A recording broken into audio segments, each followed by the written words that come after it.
P Shyamraj, ഇന്നത്തെ ഈ കോടതി വിധിയെ എങ്ങനെയാണ് ബി.ജെ.പിയും ദേശീയ പ്രസ്ഥാനങ്ങളും നിരീക്ഷിക്കുന്നത്? അതായത് സവർക്കർക്കെതിരെ നടക്കുന്ന ദുഷ്പ്രചരണങ്ങൾ ഇതാദ്യമായിട്ടല്ലല്ലോ കേരളത്തിൻ്റെ പൊതുസമൂഹത്തിനിടയിൽ ഇത്തരം തെറ്റായ ചരിത്ര വ്യാഖ്യാനങ്ങൾ ഉണ്ടാകുന്നത്. കാലാകാലങ്ങളായി അദ്ദേഹം ബ്രിട്ടീഷുകാരുടെ ഏജന്റാണെന്നും അല്ലെങ്കിൽ ആ രീതിയിലുള്ള വ്യാഖ്യാനങ്ങൾ നടത്തിയ ശക്തികൾക്കുള്ള ഒരു തിരിച്ചടിയാണോ ഇന്നത്തെ ഹൈക്കോടതി വിധി? ബി.ജെ.പി അങ്ങനെയാണോ ഈ ഹൈക്കോടതിയുടെ ഇന്നത്തെ നിരീക്ഷണത്തെ നോക്കിക്കാണുന്നത്?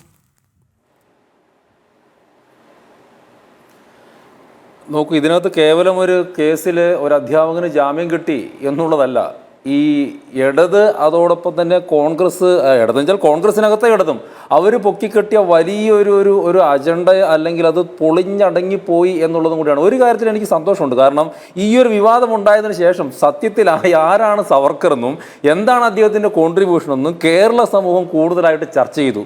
ആ ചർച്ച ചെയ്തപ്പോഴാണ് എന്താണ് കമ്മ്യൂണിസ്റ്റുകാരും എന്താണ് കോൺഗ്രസ്സുകാരും ഒക്കെ സ്വാതന്ത്ര്യ സമരകാലത്തിൽ ഈ രാജ്യത്തോട് ചെയ്തത് എന്നും കൂടി ജനങ്ങൾക്ക് എന്തായാലും മനസ്സിലാക്കിയിട്ടുണ്ട്. നിങ്ങളൊന്നും ആലോചിച്ച് നോക്കണം. ഈ കമ്മ്യൂണിസ്റ്റുകാരും അതോടൊപ്പം തന്നെ കഴിഞ്ഞ ദിവസം പ്രധാനമന്ത്രി പറഞ്ഞിട്ടുള്ള ഈ ദിമാഗി നക്സൽസ്, നമ്മൾ അർബൻ നക്സൽസ് എന്നൊക്കെ പണ്ട് പറഞ്ഞുകൊണ്ടിരുന്ന ആളുകളും കോൺഗ്രസ്സുകാരെ കൂട്ടി ഇന്നിപ്പോൾ ത്രൈലോക്യനാഥ് ചക്രവർത്തിയെ പുതിയതായിട്ട് കൊണ്ടുവന്നിരിക്കുകയാണ്. അപ്പോൾ അദ്ദേഹത്തെക്കുറിച്ച് പറയട്ടെ. അദ്ദേഹം തീർച്ചയായിട്ടും ഇന്ത്യൻ സ്വാതന്ത്ര്യ സമരത്തിൽ പങ്കെടുത്തിട്ടുള്ള ആളാണ്, ജയിലിൽ കിടന്നിട്ടുള്ള ആളാണ്, ഒക്കെ ഉണ്ട്. പക്ഷെ അദ്ദേഹം ഇന്നത്തെ ബംഗ്ലാദേശിൽ ജനിച്ച് ഇന്നത്തെ ബംഗ്ലാദേശിൽ മരണപ്പെട്ടിട്ടുള്ള ആളാണ്. അദ്ദേഹത്തിന്റെ കോൺട്രിബ്യൂഷനെ നമ്മൾ അംഗീകരിക്കും തന്നെ. ഇവർ ഇത്തരത്തിലുള്ള ഒരാളെ തേടിപ്പിടിച്ച് കൊണ്ടുവരാൻ വേണ്ടിയുള്ള കാരണം എന്താ? ഈ പണ്ട് മറ്റേ കൈരളിയിൽ നമ്മുടെ ആ ക്വിസ് പ്രോഗ്രാമൊക്കെ നടത്തിയത് GS പ്രദീപൊക്കെ വാലിന് തീ പിടിച്ച പോലെ കിടന്ന് ഓടുകയാണ്. എങ്ങനെയെങ്കിലും സവർക്കറേക്കാൾ കൂടുതൽ കാലം ജയിലിൽ കിടന്ന ഏതെങ്കിലും ഒരാളെ ഞങ്ങൾക്ക് കിട്ടണേ മുത്തപ്പാന്നും പറഞ്ഞ് കേരളത്തിലെ ഉള്ള ദേവാലയങ്ങളിലും അമ്പലങ്ങളിലും പള്ളികളിലും എല്ലാം കയറി നേർച്ചയിട്ടിട്ട് ആളുകളെ കണ്ടുപിടിച്ചുകൊണ്ടിരിക്കും. എന്തൊരു കഷ്ടമെന്ന് ഓർത്ത് നോക്കി, എന്തൊരു ദാരുണമായിട്ടുള്ള കാര്യം എന്ന് ഓർത്ത് നോക്കി. വീര സവർക്കറെ പോലെ ഈ രാജ്യത്തിന് വേണ്ടിയിട്ട് സ്വന്തം ജീവിതം, അദ്ദേഹത്തിൻ്റെ യൗവനം തന്നെ ഈ രാജ്യത്തെ ജയിലറുകൾക്ക് ഉള്ളിൽ കളഞ്ഞിട്ട് ത്യജിച്ചിട്ടുള്ള ഒരു വ്യക്തിയെ അദ്ദേഹത്തിൻ്റെ ത്യാഗത്തെ ഇല്ലാതാക്കണമെന്നോ അല്ലെങ്കിൽ അതിനും മുകളിൽ ഒരാളെ പ്രതിഷ്ഠിക്കണമെന്നോ എന്നൊക്കെ പറഞ്ഞിട്ട് ഇങ്ങനെ മുകളിലേക്ക് എത്ര ഒരു തേടിക്കൊണ്ട് നടക്കലാമെന്ന് ആലോചിച്ച് നോക്കി. ഒന്ന്, ഈ കോൺഗ്രസ്സുകാരും കമ്മ്യൂണിസ്റ്റുകാർക്ക് മനസ്സിലാക്കേണ്ട ഒരു കാര്യം, നിങ്ങൾ ഈ രാജ്യത്തിൻ്റെ സ്വാതന്ത്ര്യ സമരത്തിൻ്റെ ചരിത്രത്തിൻ്റെ വിസ്മൃതിയിലേക്ക് തള്ളിവിട്ട നൂറുകണക്കിന് ചക്രവർത്തിമാരുണ്ട്. ഇത് മാത്രമൊന്നുമല്ല, ഈ കാലം അത്രയും നമ്മളൊക്കെ സ്കൂളിൽ പഠിച്ചപ്പോൾ കേട്ടുകൊണ്ടിരുന്നത് എന്താണ്? ഒന്ന്, സ്കൂളിലൊക്കെ നമ്മൾ സ്വാതന്ത്ര്യ ആഘോഷത്തിലൊക്കെ നമ്മളെ കൊണ്ട് ടീച്ചർമാർ പറയിപ്പിച്ചുകൊണ്ടിരുന്ന മുദ്രാവാക്യങ്ങൾ എന്ത് ചെയ്യുക? ചാച്ചാജി കീ ജയ്, നെഹ്റുജി കീ ജയ്. അതായത് ഇന്ത്യൻ സ്വാതന്ത്ര്യ സമരത്തിൽ പങ്കെടുത്തിട്ടുള്ള ഒരേ ഒരു വ്യക്തി നെഹ്റു ആണെന്നുള്ള രീതിയിൽ വരെ കേരളം ഉൾപ്പെടെയുള്ള സ്കൂളുകളിൽ കുട്ടികളെ പഠിപ്പിച്ചിരുന്നൊരു കാലം ഉണ്ടായിരുന്നു. ദിലീപിന്റെ കിങ് ലെയർ സിനിമയിൽ ദിലീപിനോട് അദ്ദേഹത്തിന് കൂടെയുള്ള ആൾ ചോദിക്കുന്നില്ല, രാജീവ് ഗാന്ധിയുടെ മഹാത്മാഗാന്ധിയുടെ മോനാണ് രാജീവ് ഗാന്ധി, രാഹുൽ ഗാന്ധി എന്ന് പറഞ്ഞാൽ ഇതൊരു സിനിമയിലെ ട്രോളിനപ്പുറത്തേക്ക് യഥാർത്ഥത്തിൽ ഇന്ത്യൻ ജനതയെ ഈ കോൺഗ്രസ്സുകാർ പഠിപ്പിച്ച് വെച്ചത് മഹാത്മാഗാന്ധിയുടെ പിന്മുറക്കാരാണ് ഈ രാഹുൽ ഗാന്ധി, രാജീവ് ഗാന്ധി, സോണിയാഗാന്ധി, ഇന്ദിരാഗാന്ധി എന്നൊക്കെയാണ്.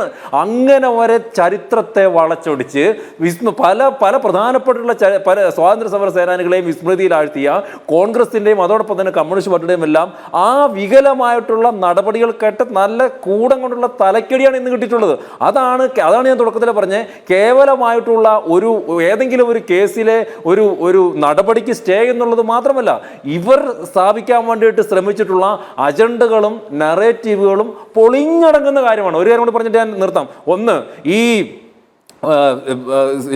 കത്തെഴുതുന്നതൊക്കെ വലിയ തെറ്റാണെങ്കിൽ അല്ലെങ്കിൽ സ്വാതന്ത്ര്യ സമരത്തെ ഒറ്റുകൊടുക്കുന്നതാണെങ്കിൽ ജവഹർലാൽ നെഹ്റു ഒറ്റുകൊടുത്തിട്ടുണ്ടെന്നേ. ഈ രാജ്യത്തിന്റെ സ്വാതന്ത്ര്യ സമര ചരിത്രം എടുത്തിട്ടുണ്ടെങ്കിൽ അദ്ദേഹത്തിന്റെ അച്ഛൻ നാഭാ ജയിൽ 1923 വെറും 12 ദിവസം, നിങ്ങൾ ചരിത്രം ഒന്ന് മനസ്സിലാക്കണം, 2.5 വർഷത്തേക്ക് നാഭാ ജയിലിലേക്ക് തടവ് ശിക്ഷ വിധിച്ച നെഹ്റു വെറും 12 ദിവസങ്ങൾ കഴിഞ്ഞപ്പോഴത്തേക്ക് തടവിൽ നിന്ന് ഇറങ്ങിപ്പോന്നു. എന്ന് മാത്രമല്ല, അദ്ദേഹം പറഞ്ഞെന്താണെന്നറിയോ? ജയിലിൽ എനിക്ക് കിടക്കുമ്പോഴത്തേക്ക് മേലെ മുട്ടുന്നു, ഞാൻ കിടന്നുറങ്ങിയപ്പോഴത്തേക്ക് എലികൾ എനിക്ക് ചുറ്റും പായുന്നു എന്നൊക്കെ പറഞ്ഞുകൊണ്ട് എഴുതി വെച്ചിട്ടുണ്ട് അദ്ദേഹത്തിന്റെ സ്വന്തം ജീവചരിത്രത്തിൽ. അങ്ങനെയായിരുന്നു നെഹ്റു ജയിലിൽ കിടന്ന്. എന്നിട്ട് നെഹ്റുവിന്റെ പിതാവ് മോട്ടിലാൽ നെഹ്റു വന്നിട്ട് 1 അല്ല 7 തവണ ബ്രിട്ടീഷുകാരോട് അവരുടെ കാല് പിടിച്ചു, എന്തിന് ഈ നെഹ്റുവിനെ ജയിലിൽ നിന്ന് പുറത്താക്കാൻ വേണ്ടിയിട്ട്. അങ്ങനെ 2.5 വർഷം തടവ് ശിക്ഷയ്ക്ക് വിധിക്കപ്പെട്ട നെഹ്റുവിനെ വെറും 12 ദിവസത്തിനകത്ത് ജയിലിൽ നിന്ന് ഇറക്കി വിട്ട പാരമ്പര്യമാണ് ആർക്കുള്ളത്? ഈ നെഹ്റുവിനും മോട്ടിലാൽ നെഹ്റുവിനൊക്കെ. അവരൊക്കെയാണ് 10 വർഷത്തോളം ആൻഡമാനിലെ സെല്ലുലർ തടവറയിൽ എങ്ങനെ കിടന്നത്? അത് ആദ്യത്തെ 6 മാസം ഏകാന്ത തടവ്, ഇരു കൈകളും ചെങ്ങലകളിൽ ബന്ധിപ്പിച്ച് ഒന്ന് അനങ്ങാൻ വേണ്ടിയിട്ട് പോലും ആവാതെ, ഒന്ന് കുനിയാൻ വേണ്ടിയിട്ട് പോലും ആകാതെ ജയിലിൽ കിടന്ന ചക്കാട്ടുന്ന കാള ഇങ്ങനെ വലിക്കുന്ന ചക്കിലേക്ക് മനുഷ്യനെ വലിച്ചു കെട്ടി ആ ചക്കിൽ എണ്ണയാട്ടിയ സവർക്കറെ കുറിച്ചിട്ട് ഒന്ന് ഈ നെഹ്റു ഇട്ടേക്കുന്ന കുപ്പായം ഉണ്ടല്ലോ, കുർത്ത, ഒന്ന് കുനിഞ്ഞു നിന്നിട്ട് ആ കുപ്പായം ഒന്ന് ചുളിയുക പോലും ചെയ്യാതിരുന്ന നെഹ്റുവിന്റെ ആളുകൾ കുറ്റപ്പെടുന്നു. ഒന്ന് ആലോചിച്ച് നോക്കിയേ. അപ്പൊ ഇതാണ് രാജ്യത്തിന് ചരിത്രം ഇവർ ഇത്ര കാലമായിട്ടും കൊണ്ടുവന്നിരുന്നത്. ഹിന്ദുത്വത്തെ കുറിച്ചിട്ട് പറഞ്ഞു, അല്ലെങ്കിൽ ദേശീയ പ്രസ്ഥാനങ്ങൾ സവർക്കറെ കുറിച്ചിട്ട് കൂടുതലായിട്ട് പ്രകീർത്തിക്കുന്നു എന്നുള്ള ഒറ്റ കാരണം കൊണ്ട് ഇന്നിപ്പോ കോൺഗ്രസ്സുകാരെല്ലാം സവർക്കറെ എതിർ പറഞ്ഞിട്ട് ഇറങ്ങിയിട്ടുണ്ട്. എന്താ ഷൂവിന്റെ കാര്യം പറഞ്ഞിട്ടൊക്കെ ഇറങ്ങിയിട്ടുണ്ട്. ഞാൻ ചോദിക്കട്ടെ, ഇവർക്ക് ഇത്തരം കാര്യങ്ങളൊക്കെ പറയുന്നതിന് മുമ്പ് ഇവരുടെ നേതാക്കന്മാർ പറഞ്ഞിട്ടുള്ള കാര്യങ്ങൾ ഒന്ന് നോക്കണ്ടേ? എത്ര ഒന്നല്ല 3 തവണയാണ് ചരിത്രത്തിൽ രേഖപ്പെടുത്തിയിരിക്കുന്നത്. ഒന്നല്ല 3 തവണയാണ് ഇവരുടെ തന്നെ മുൻ നേതാവായിട്ടുള്ള ഇന്ദിരാഗാന്ധി സവർക്കറെ പ്രകീർത്തിച്ചിട്ടുള്ളത്. ഞാൻ ഓരോന്നായിട്ട് ഞാൻ പറഞ്ഞുതരാം. 1966 അദ്ദേഹത്തിന്റെ മരണശേഷം ധീരതയുടെയും ദേശസ്നേഹത്തിന്റെയും പര്യായമായ വ്യക്തി എന്ന് പറഞ്ഞാൽ ഇന്ദിരാഗാന്ധിക്ക് ധീരതയുടെയും ദേശസ്നേഹത്തിന്റെ പര്യായമായ സവർക്കർ രാഹുൽ ഗാന്ധിയുടെ കാലഘട്ടത്തിൽ വരുമ്പോഴത്തേക്ക് ബ്രിട്ടീഷുകാരുടെ ഒറ്റുകാരനാവുന്നത് എങ്ങനെയാ? കഴിഞ്ഞില്ല. 1980 ഇന്ദിരാഗാന്ധി എഴുതിയൊരു കത്തുണ്ട്. നമ്മുടെ സ്വാതന്ത്ര്യവീര സവർക്കർ രാഷ്ട്രീയ സ്മാരകത്തിന്റെ സെക്രട്ടറിക്ക് എഴുതിയൊരു കത്തുണ്ട്. അതിൽ ഇന്ദിരാഗാന്ധി പറയുന്നത് എന്താണെന്നറിയോ? വീര സവർക്കർ ബ്രിട്ടീഷ് സർക്കാരിനെതിരെ നടത്തിയ ധീരമായ ചെറുത്തുനിൽപ്പിന് നമ്മുടെ സ്വാതന്ത്ര്യ സമര ചരിത്രത്തിൽ അതിൻ്റെതായിട്ടുള്ള പ്രധാന സ്ഥാനമുണ്ട് എന്ന് പറയുന്നത് ഇന്ദിരാഗാന്ധിയാണെന്ന്. ഈ രാഹുൽ ഗാന്ധിയുടെയും ഈ പവൻ ഖേരയുടെയും ഇപ്പോഴുള്ള കേരളത്തിലെ വി ഡി സതീശൻ്റെയൊക്കെ വലിയ നേതാവായിട്ടുള്ള ഇന്ദിരാഗാന്ധി പറയുകയാണ്, ധീരമായ ചെറുത്തുനിൽപ്പിന്, സവർക്കറുടെ ധീരമായ ചെറുത്തുനിൽപ്പിന് നമ്മുടെ സ്വാതന്ത്ര്യ സമര ചരിത്രത്തിൽ അതിൻ്റെതായിട്ടുള്ള പ്രധാന സ്ഥാനമുണ്ടെന്ന്.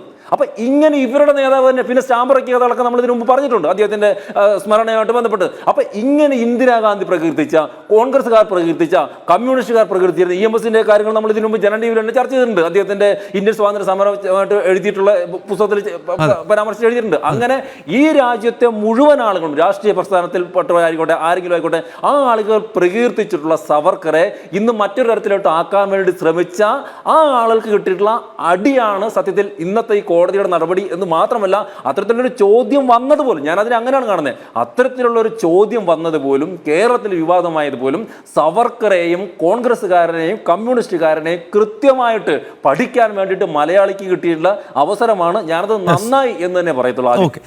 ഓക്കെ ശ്യാംരാജ്.